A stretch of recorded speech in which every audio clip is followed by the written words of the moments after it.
छत्तीसगढ़ के कोरबा में टीचर ने लिव इन पार्टनर की हत्या कर शव जला दिया। आरोपी टीचर गिरफ्तार। छत्तीसगढ़ के कोरबा में एक दिल दहला देने वाली घटना सामने आई है। यहाँ एक टीचर ने अपनी ही लिव इन पार्टनर की हत्या कर शव को जला दिया। पुलिस ने आरोपी मिलन दास महंत और उसके साथी को गिरफ्तार कर लिया है।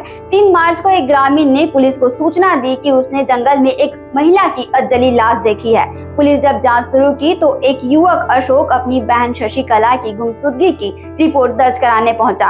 पुलिस ने शव की पहचान कराई तो अंगूठी और ब्रेसलेट से पुष्टि हुई कि यह शव शशिकला की ही है। आरोपी टीचर मिलन दास ने कबूल किया कि शशिकला लगातार पैसे की मांग कर रही थी। इस वजह से उसने अपने ड्राइवर के साथ मिलकर 28 फरवरी की रात उसकी हत्या कर दी और शव को जंगल में जलाकर फेंक दिया।